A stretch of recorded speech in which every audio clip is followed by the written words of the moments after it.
دور میں مومن کامیاب ہے. مومن وہ ہے جو اہل بیت کی ولایت کا ماننے والا. تو اب یہ مجھ سے کہا گیا تھا صفات مومنین، پہلی صفت یہ ہے کہ وہ اہل بیت کا ماننے والا ہو. اب سرور کائنات نے فرمایا یا علی، اور یہ کتاب ہے بحر المعارف، اس کی جلد نمبر ظاہراً 3 میں ہے یہ. تو بحر المعارف کی جلد نمبر 3 سے پیش کر رہا ہوں کہ یا علی مسئلہ فی امتی کا مسئلہ ہے سورۃ توحید یا سورۃ الاخلاص. یا علی آپ کی مثال میری امت میں سورہ اخلاص جیسی ہے. سورہ اخلاص تو سب کو معلوم ہے. بسم اللہ الرحمن الرحیم قل هو اللہ احد اللہ الصمد لم یلد ولم یولد ولم یکن لہ کفوا احد. یہ سورہ اخلاص کہلاتا. حدیث میں ہے کہ یا علی آپ کی مثال میری امت میں سورہ اخلاص جیسی ہے. سورہ اخلاص کو جو ایک مرتبہ پڑھتا ہے اسے 1/3 قرآن ختم کرنے کا ثواب ملتا ہے. جو 2 دفعہ تلاوت کرتا ہے اسے 2/3 قرآن ختم کرنے کا ثواب ملتا ہے. جو 3 مرتبہ سورہ اخلاص کی تلاوت کرے اسے ختم قرآن کا ثواب ملتا ہے.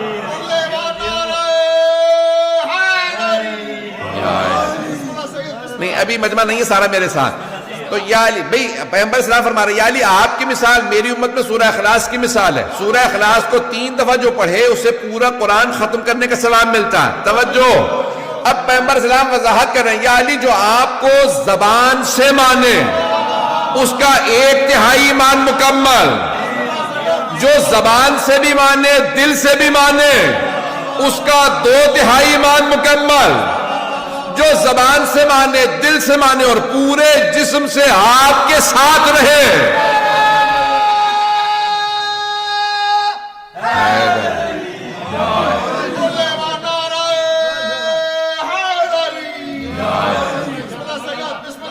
وہی مستکمل الایمان ہے، اسی کا ایمان مکمل ہے.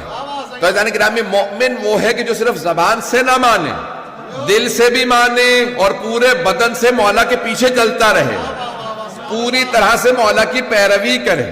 تو مومن وہ ہے کہ جو ہر طرح سے اپنے آپ کو تسلیم سمجھے مولا کائنات کے سامنے. تو پہلی شرط ہے مومن کے لیے ایمان، اور صرف اللہ پہ نہیں، اس کے رسول پہ صرف ایمان کافی نہیں، قرآن پہ کافی نہیں، بلکہ ولایت علی پہ ایمان، ولایت محمد و آل محمد پہ ایمان، ولایت اہل بیت پہ ایمان. جو ایمان رکھتا ہے وہی مستکمل الایمان. عزیزان گرامی بہت سے ایسے تھے کہ جو صرف زبانی کلامی مانتے تھے. عزیزان گرامی زبانی کلامی ماننا کافی نہیں ہے.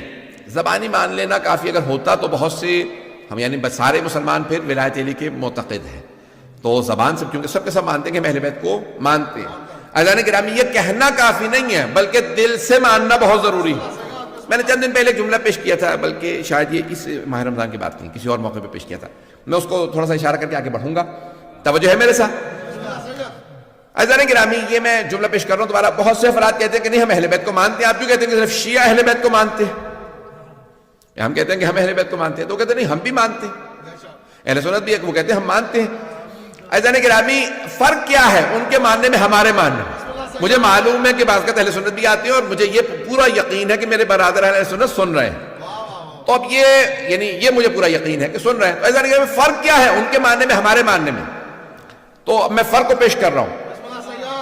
وہ کہتے ہیں ہم مانتے ہیں تو آپ بھی کہتے ہیں کہ صرف آپ مانتے ہیں، یعنی اہل بیت کے ماننے والے صرف شیعہ ہیں. کیا فرق ہے ہمارے ماننے میں اور ان کے ماننے میں؟ میں ان کو ان کی زبان میں سمجھانا چاہتا ہوں.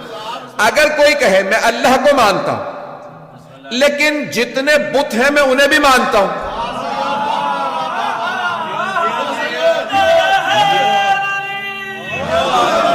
میں سوچ رہا تھا مجھے وضاحت کرنی ہوگی، میں سوچ رہا تھا مجھے وضاحت کرنی پڑے گی. آپ حضرات پہنچ گئے بغیر وضاحت کے. کوئی وضاحت نہیں کروں گا، آگے بڑھ جاؤں گا. عزیزان گرامی بہت سے کہتے ہیں کہ میں اللہ کو مانتا ہوں لیکن جتنے بت ہیں انہیں بھی مانتا ہوں. کیا ایسے کی توحید قبول ہے؟ ایسے کی توحید قبول نہیں ہے، کیونکہ وہ خدا کے ساتھ اس کے جو شریک ہے انہیں بھی مانتا ہے. توحید اس کی قبول ہے جو خدا ہی کو مانتا ہو.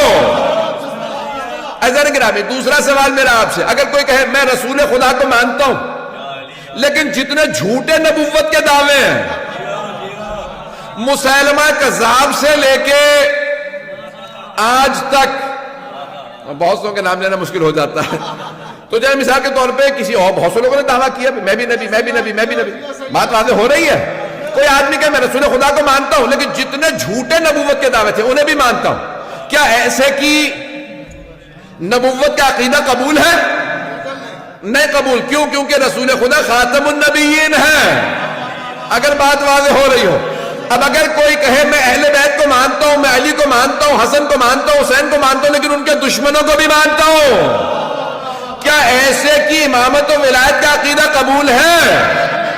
جب تک کہ دشمنوں سے بیزاری کا اعلان نہ کرو تب تک. بات واضح ہو.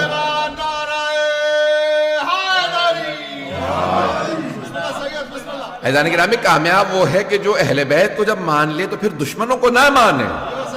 اور مشہور روایت ہے کہ کسی نے کہا مولا میں نے آپ کے چھڑے امام علیہ السلام سے کہا مولا میں نے آپ کے جد امیر المومنین کی شان میں 6,000 5 یا 6,000 بیت کہے، اشعار کہے ہیں، تو 2 بیت سے مل کے ایک شعر بنتا. تو کہا میں نے 5 یا 6,000، میرے سب ذہن میں 5,000 ہے 6,000 ہے، روایت میں ایک ہے دونوں نہیں ہے. تو اس نے کہا 5 یا 6,000 میں نے بیت کہے. تو مولا نے کہا کہ اچھا تو یعنی ہمارے جد کو مانتا ہے؟ کہا ہاں مانتا ہوں، تو ان کی شان میں اتنے بیت ہیں. مولا نے کہا ان کے دشمنوں کے متعلق کیا خیال ہے؟ میں اپنے انداز سے پیش کر رہا ہوں. کہا انہیں بھی مانتا ہوں. مولا نے کہا کچھ بھی قبول نہیں ہے. تو کہا اچھا پھر؟ کہا ان کا انکار کر. کہا اچھا انکار کرتا ہوں. امام نے کہا ایک شعر کہے. اس نے ایک شعر کہا. مولا نے کہا یہ تیرا ایک شعر ان 5,000 ابیات سے افضل ہے جب تو دشمنوں سے بیزاری کرے. بات پہنچ رہی ہے عزیزان گرامی؟ عزیزان گرامی، یہ کافی نہیں ہے کہ ایک آدمی کہتے میں اہل بیت کو مانتا ہوں اور زبانی جمع خرچ جو ہے وہ فوراً لے کے احسان جتلانے لگے میں اہل بیت کو مانتا تو ہوں. عزیزان گرامی، ماننے کے لیے ضروری یہ ہے کہ پہلے دشمنوں سے اعلان انسان بیزاری کرے. وَإِلَّا انسان کا عقیدہ ولایت و توحید، یہ عقیدہ امامت قبول. میں بھی پڑھنے والا ہوں، اگر چلتے رہیے گا. مجھے اندازہ ہے کہ آج محققان بھی کافی موجود ہے، تو اس لیے جو ہے میں انشاءاللہ وقت پہ تمام کروں گا. کل بھی میں انشاءاللہ میں نے وقت پہ تمام کیا تھا، تو چلتے رہیے گا میرے ساتھ.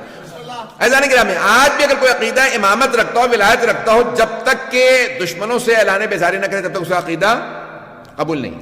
دوسری بات، عقیدے کے اندر یہ انسان کے لیے بہت ضروری ہوتا ہے کہ انسان جس پہ اعتقاد رکھتا ہو یہ میرا امام ہے، یہ میرا مولا ہے، انسان اس سے کبھی بھی کوئی سمجھوتا نہیں کرتا.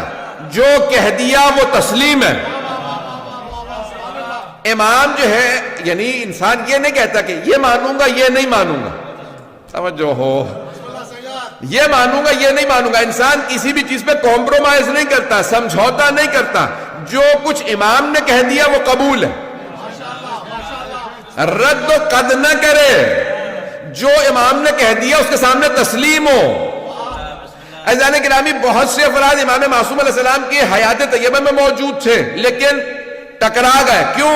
کیونکہ جہاں پہ انہوں نے کمپرومائز کیا امام علیہ السلام نے کہا یہاں کمپرومائز نہیں ہے. ایک جملہ کہوں گا، مجھے نہیں معلوم کتنے لوگ میرا ساتھ دیں گے، اور میں بالکل بھی سمجھوتا نہیں کرتا. ہم جانتے ہیں امامت کے معاملے کے اندر جتنے مرضی معاملات میرے خلاف بنتے چلے جائیں.